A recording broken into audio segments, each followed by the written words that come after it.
there. Good morning. It's Janet Johnson, and I am here with the Social Coffee Time Show. So I hope you have your coffee. You're going to need it today. No, just kidding you. We're going to be talking about this whole upcoming changes that we're going to be seeing. We're going to be seeing a lot of things happening with the Facebook Cambridge Analytica stuff. So I wanted to run all of this by you. So grab your coffee, your smoothie, whatever it is, and we're going to walk you through the latest things that have been happening. And then in case you've missed it, we'll go back also and talk about just what's happened over the past few weeks too. So wherever you are from, I'd love to hear you in the comments. Put below where you're from, where you're listening from. That would be great. Once again, like I said, we're going to be covering exact details of what is changing with Facebook due to this whole saga that has happened over the past few weeks with Cambridge Analytica. If you're not sure about it, you might want to look it up, but we're going to be talking about some things today too. There are changes, and we're going to be talking about how you should be reacting to these changes too. So, welcome. Let's get started.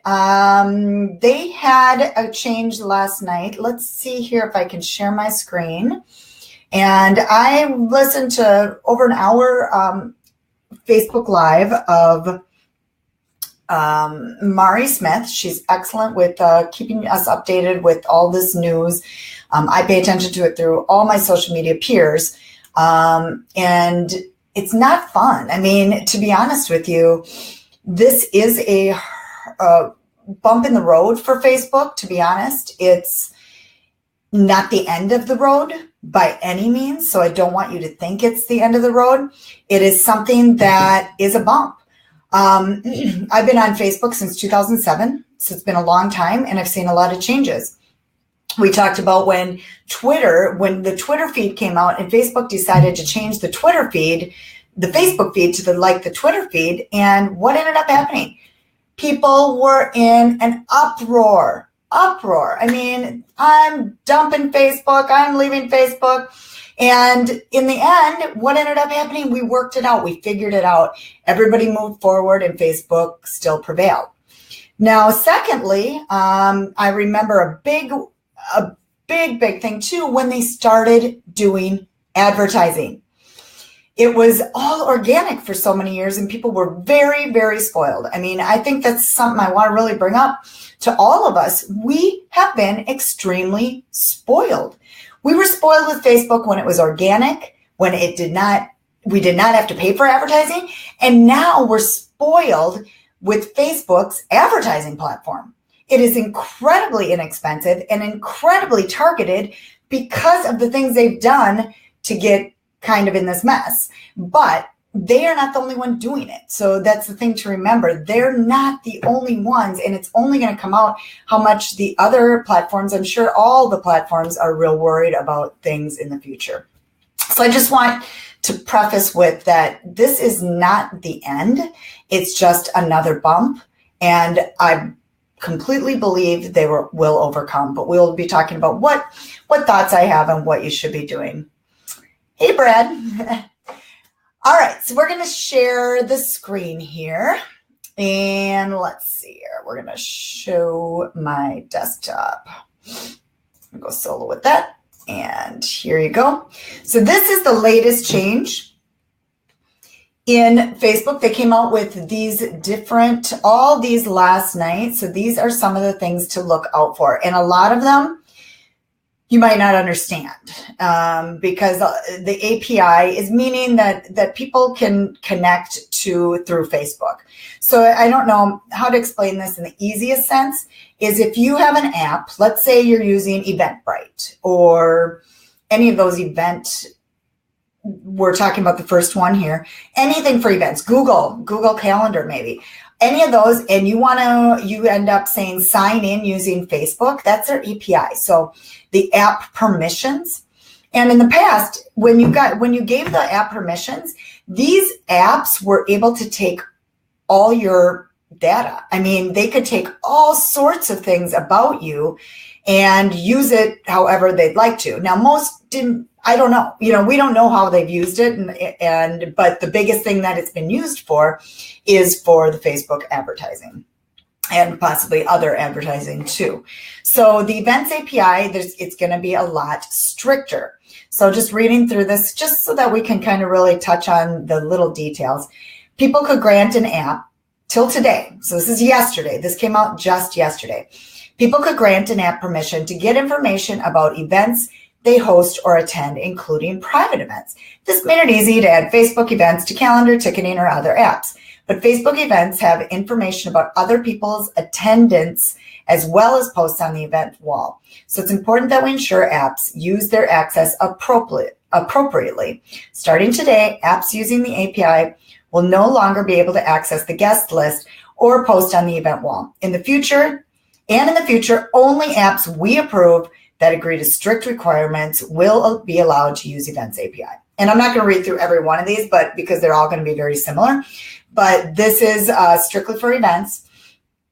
And basically what that's meaning, so like using any of these examples that I gave you, you basically want to make sure, or they're going to have to make sure that they are using Facebook's requirements. This is all preventative. I mean, some of it's reactive, but then now they're preventing future things from happening. Obviously, it's reactive to the Cambridge Analytica, but it is preventative too. Groups API, same type of thing. You would need the permission of a group admin or member access group content for closed groups, and the permission of admin for secret groups. These apps help admins do things like post and respond content in their groups. So going forward, all third-party apps using the Groups API will need approval from Facebook. So for instance, in one of mine, I use Post Planner. Now, Post Planners, Sprout Social, those types of things, they're typically fairly safe, and I'm sure they're going to work with Facebook's rules and restrictions that they have, but there's going to be a lot of things in place that they have to do to just make sure that they're working with Facebook. Same thing with Pages API. Until yesterday, any app could use the Pages API to read posts or comments on any page. This lets developers create tools for page owners to help them do things like schedule posts and reply to comments or messages. But it also lets apps access more data than necessary. We want to make sure information is only available to apps providing useful information to our community. So once again, they're going to have to follow those guidelines on Pages. Facebook login. That's another thing that's going to be changing. So the logging in, Facebook will need to approve all apps that request information. I'm going to show you where you can find these apps, but I want to go through this first. And then they will be on Monday. It's going to be at the top of your feed. So we'll talk about that too. Instagram platform API. They're announcing right now that they're completely getting rid of the Instagram platform API. So that's kind of crazy for anybody that's a developer. It's more important for developers than it is for the average user. So if you're a developer and let's say you have something that will help people get followers, or, some of those are shady. So this is what they're cracking down on. And that's what they're putting a kibosh to. And some might not be shady, but it looks like they're still not able to use it as of right now. Search and account recovery. So this is interesting because you could put in the search in the past, you could put people's telephone numbers, email addresses to find them through Facebook. Interesting, huh? Some of you may not have known that. And that is going to be stopped as of today. So now, because sometimes people have there's a few Janet Johnsons. So you might go, okay, if you've never seen me before, you might go, well, which Janet Johnson is this? I happen to have her email address. Let me punch that in. And so this is also, some people have been malicious about it, and they're going to put a stop to that too. Call and text history. Same thing. It's part of an opt-in feature for people using Messenger or Facebook Lite on Android. This means we can surface the people you most frequently connect with at the top of your contact list. We've reviewed this and confirmed that Facebook does not collect the content of messages and will delete all logs older than a year. In the future, the client will only upload to our servers the information needed to offer this feature.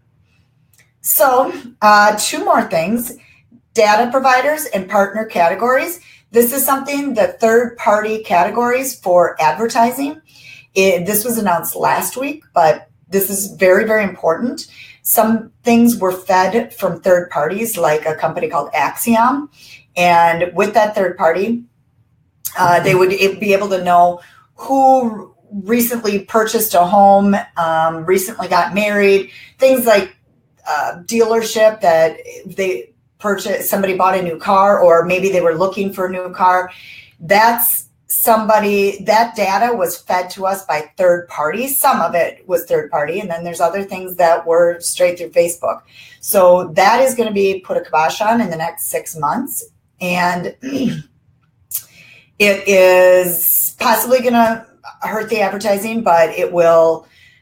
Facebook has enough data within too that the Facebook advertising platform is still going to be fantastic, but we don't know exactly what's going to happen with that. So that is right now where it is available, but it is going to be phasing out. And then app controls. This is important to know. And I believe this is the last one. Finally, starting on Monday, April 9th, we will show people a link at the top of their newsfeed so they can see what apps they use and the information they share with those apps. People will also be able to remove apps that they no longer want. As part of this process, we will also tell people if their information may have been improperly shared with Cambridge Analytica. So, what do you think this is going to do? Well, one, you will be more aware of what apps that you've given Facebook, and you can easily delete them now. And I'm going to show you today how to do that. But the downfall to this Cambridge Analytica being at the top of the feed is, what do you think is going to happen? I mean, it kind of reminds me, Mari brought it up, and it's a very good point. Reminds me of the Equinox, that whole data breach that just happened. And then I was one of those. I got told that I was one of those, but there wasn't really much I could do. So that's something that I want you to think about. But what will be happening is panic. People will panic. I'm going to come back on here solo. See if we have any comments. Any comments on there? My opinion of it, don't panic. Do not panic. Do not jump from Facebook. Especially most of you who would be listening to this right now, you're more than likely a business. And if you're a business, you've built up your presence on Facebook, and Facebook owns Instagram, so don't panic. I mean, this is not a hack. It's a data breach. We don't know. It's kind of like Equinox thing. We didn't know, or Equinox. I don't know how I say it, but bottom line is we don't know how it's going to turn out. We don't know what the repercussions are. I'm sure Facebook will be sharing that with us, but they are expecting that right now. This is the latest from Zuckerberg, so just expect that this will be at the top of your feed. Here's the latest. I'm just going to read it. All of Facebook's 2.2 billion users should assume that their public data has been compromised. Okay. They're predicting right now it's about 87 million, majority in the United States, but just want to make sure that you understand, yeah, it probably was. But what can we do about it at this point? There's not a whole lot you can do, and don't jump ship. Facebook's advertising platform, the bottom line is, even with that third party being removed, Facebook, where else are we going to go? I mean, there are other social media sites, and don't get me wrong. Definitely look at, spreading yourself. Don't build your brand on one piece of land, but you also need to realize that even if the targeting isn't as great as it was, there's no better, more cost-effective targeted advertising out there. There just isn't. I mean, are we going to go back to putting a billboard up and randomly have people randomly drive by? There just isn't anything out there. It's about getting more creative with your advertising and just going through the bumps in the road and just staying head on and going forward.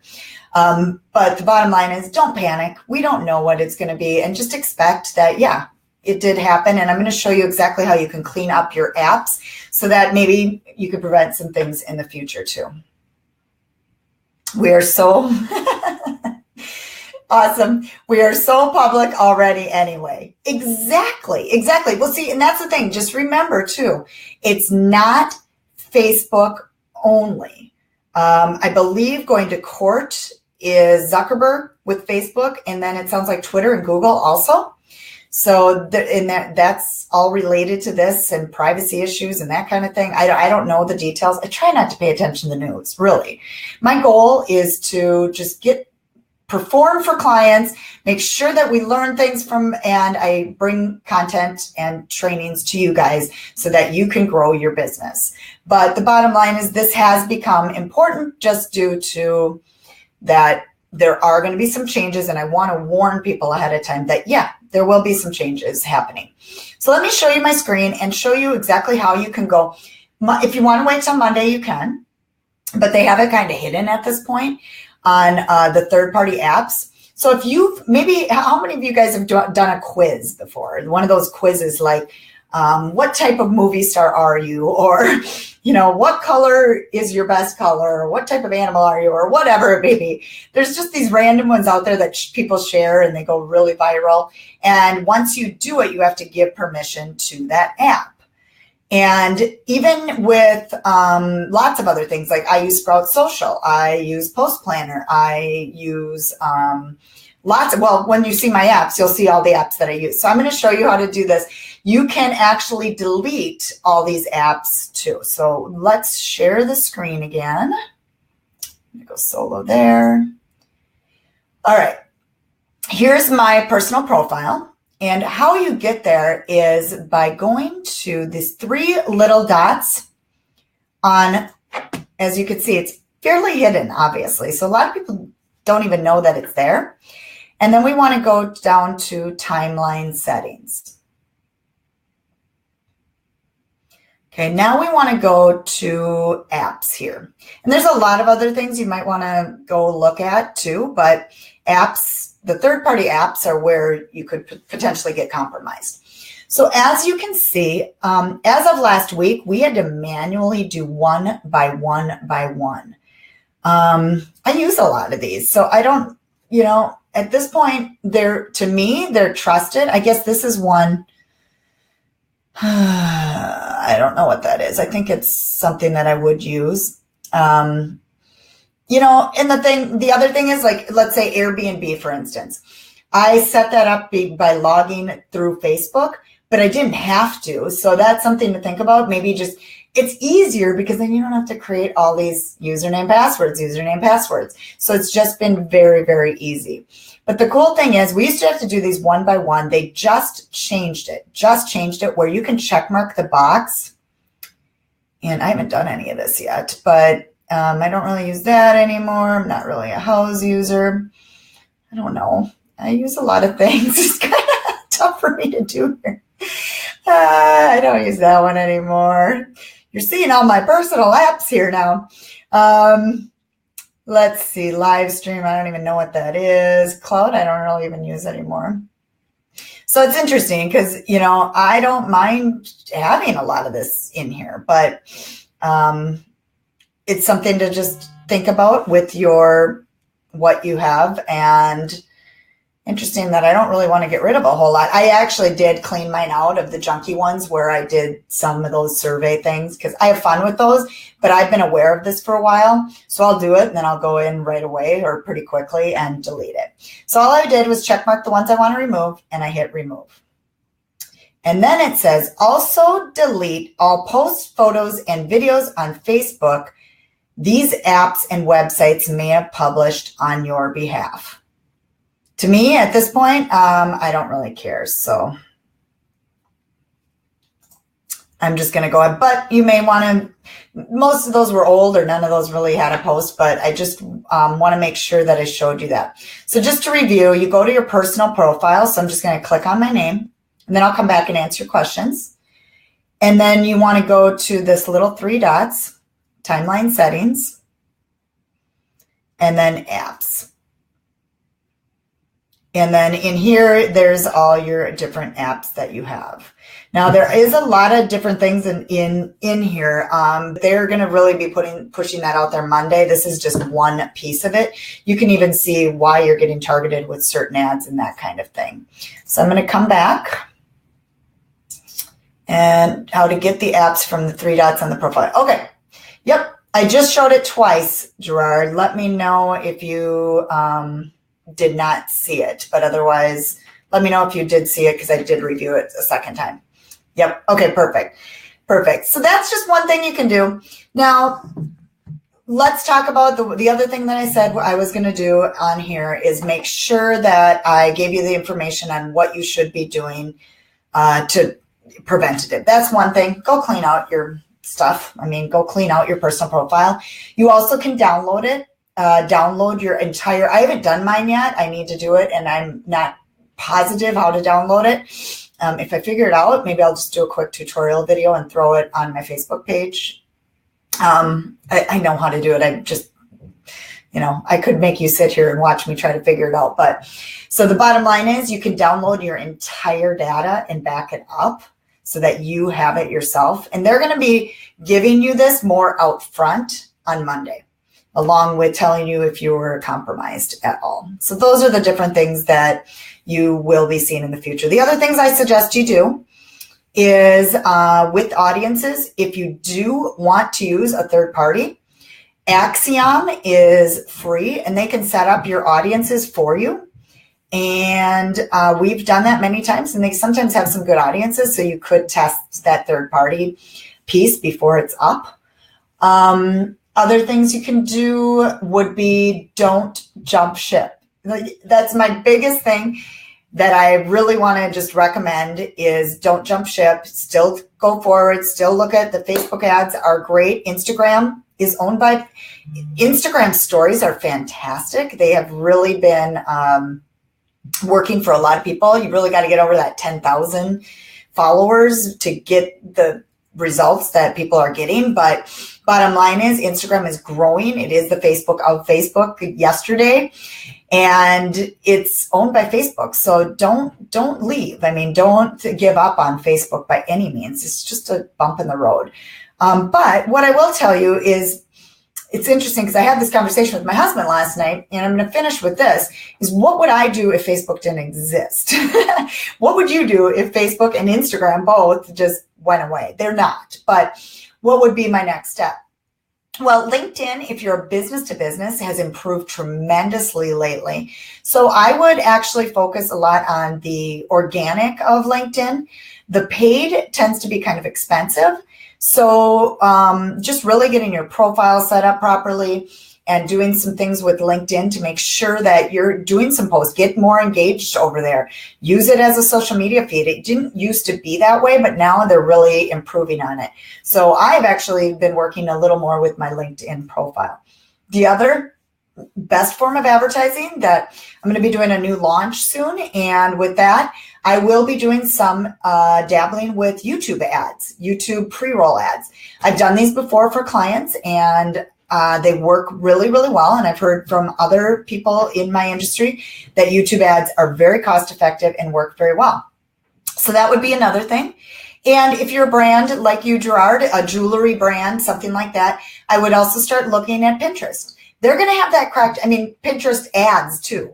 So Pinterest advertising is fantastic. It is a little more expensive, but they do work very well for selling products. And that's something to consider looking at also. You can even upload email lists. You can target very detailed too. But they will probably be putting the same crackdowns as Facebook has. And then Twitter, I guess, I haven't done it, but Twitter has some pretty good advertising if you know what you're doing. I follow Dennis Yu, his last name Dennis, and then YU. He does a lot of teaching with all the platforms, with all those different platforms for advertising, including Google. If you are a certain type of business and you can afford that Google advertising, it still definitely works for search. I'm just trying to think of things that are a little more cost effective. And then it's funny because I run a meetup and I've actually gotten a lot of business from that lately too. So just remember, you can go offline also. So getting offline is an option too. But I think a mix of online and offline is great. So, okay, and we'll finish up. Yes. And see, that's the thing. Pinterest is now connected to Gerard's Shopify. Awesome. And that's the thing. You can actually connect these third party. That's a third party. I mean, that's the same type of thing that we're talking about here. That is a third party. But as long as Shopify is following the guidelines. And so now it's fully connected, and then people can shop from there. You can do it with Instagram too. There's a shopping capability. So it's pretty cool what's out there with all the platforms. I don't want you to spread yourself too thin. Still to this day, I mean, I could take it from Gary Vaynerchuk's latest book that he actually states that Facebook and Instagram are still the absolutely top two platforms for getting brand awareness out there and converting to leads and sales. They are still the top two. And Pinterest, in my mind, is a search engine. So is Google. It's a search engine. Even YouTube is the number 2 search engine. So those are a little bit different. They run differently. Okay, let's see. I haven't really read what this says. Hello, Carolyn. What do you think of Google My Business and the ability to post there? I'm seeing some decent activity. Yes, if you are a local type business, I tell people all the time, if I'm going to take them on it, let's say it's a brand new local business client, I don't do that anymore. Like my company, I recommend other people for setting those up and that kind of thing, or you could do it yourself. But the bottom line is, I always ask, have you set up your Google? I think they call it Google Places still, Google Places. Super important to optimize there. And now, they have the posting. So that really makes a difference in showing up it helps you show up higher. The other thing is getting the reviews on Google. So if you are a local business, I definitely would take some time and spend on that Google Places, because it's not costly or anything like that to be doing that. And that will help you show up in the search and show up higher against your competitors. Good question. All right. Well, I think that's it for today. Okay, one more. I never use Twitter directly, but I share all my Instagram posts automatically. I simply have no time to use Twitter. See, now I'm going to show you guys. Gerard has a really good point. You can do that, and that works as long as you just make sure that you're checking your notifications and you're engaging. To be honest, I can't handle it all either. I mean, none of us really can. So that I do very similar to you. I use a scheduling platform, and then I post to Twitter sometimes with that, especially my own content. If I have a latest blog, latest podcast show. And then I just make sure that I'm checking to respond. That's the big important piece. Any social platform that you're on, you want to make sure if somebody's commenting, retweeting, sharing it, anything like that, that you're there to respond to them. So pay attention to that if you are going to be posting there. But don't spread yourself too thin. And for the jewelry business, my personal opinion, and from what I've learned over the years, Twitter is on the lower scale for that. Awesome. Well, I like that. Thank you so much for participating. Love the Q&As. Don't freak out on Monday. Hey, plan on it. Plan on that being at the top of your feed. Just plan on it. Let's make the plan that we're all going to see it and we're all going to go, you know what? What can we do at this point? All right. Thanks. I appreciate your guys' time. And next week, my goal is to not have to talk about this Cambridge Analytica and actually give you some real world case studies and be talking just about some latest positive updates. Appreciate your time. Thanks a lot, you guys. Have a good one.